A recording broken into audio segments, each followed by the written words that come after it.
Atomic mass क्या है? The mass of an atom of an element compared with the mass of 1/12 of carbon atom is called atomic mass.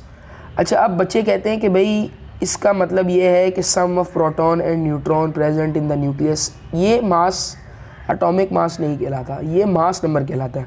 देखिए atomic mass क्या कहलाता है, आप किसी भी एटम का मास ले लें, सपोज़ करें सोडियम ले लें, कैल्शियम ले लें, पोटेशियम ले लें, रुबिडियम ले लें, इनका आप कोई भी किसी का भी आप मास ले लें और इसके मास को कंपेयर करें, आप इसके मास को आप कंपेयर करें 1/12 मास ऑफ कार्बन के साथ। इस प्रोसेस को, इस फिनोमिना को हम एटॉमिक मास कहते हैं। अच्छा, अब देखें मास नंबर क्या होता है। द सम ऑफ प्रोटॉन या the sum of number of proton and neutron present in the nucleus of atom is called mass number. आपको मैं समझाता हूँ, देखें ये देखिए हमारे पास मैंने एक सोडियम का एटम बना लिया, ठीक है, इसका एटॉमिक नंबर क्या है 11, एटॉमिक मास क्या है 23। अब मैंने एटॉमिक मास आपको बताया था। अब देखें एटम के अंदर 3 चीज़ें पाई जाती हैं, न्यूक्लियस और शेल। ये जो बीच वाला पार्ट है इसे हम न्यूक्लियस कहते हैं और इसके सराउंडिंग में जितने भी शेल्स बने इन ये सब शेल्स कहलाते हैं, यानी ऑर्बिट्स कहते हैं, ठीक है। अच्छा, अब न्यूक्लियस के अंदर 2 चीज़ें पाई जाती हैं, एक आपके पास प्रोटॉन होता है, एक आपके पास न्यूट्रॉन होता है, जबकि सराउंडिंग में जो शेल्स हैं उसके अंदर इलेक्ट्रॉन रिवॉल्व कर रहा होता है। अब प्रोटॉन की तादाद और न्यूट्रॉन की तादाद को अगर हम सम कर दें, इस फिनोमिना को हम क्या कहते हैं, मास नंबर कहते हैं, ठीक है। आई होप आपको ये समझ आया होगा। अच्छा, अब देख लें इसी तरह इसकी नोटेशन क्या है, इसे डिनोट किससे करते हैं, ए से डिनोट करते हैं। मेजर किसके अंदर करते हैं, एटॉमिक मास यूनिट के अंदर से मेजर करते हैं।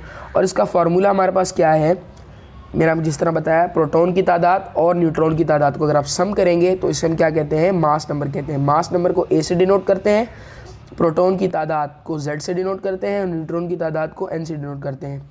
अच्छा, हम ये जेड से क्यों डिनोट करते हैं आगे पता करते हैं। देखिए मास नंबर को हम न्यूक्लियन नंबर भी कहते हैं, ठीक है। अब एटॉमिक नंबर हमारे पास क्या है, द नंबर ऑफ इलेक्ट्रॉन और proton present in any atom at atomic state is called atomic number.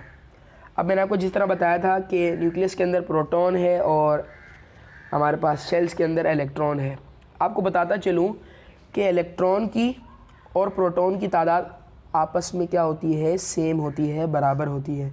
फ़र्क क्या होता है कि प्रोटॉन न्यूक्लियस के अंदर पाया जाता है और इलेक्ट्रॉन शेल्स में पाया जाता है, लेकिन ये कब है, सिर्फ एटॉमिक स्टेट के अंदर है।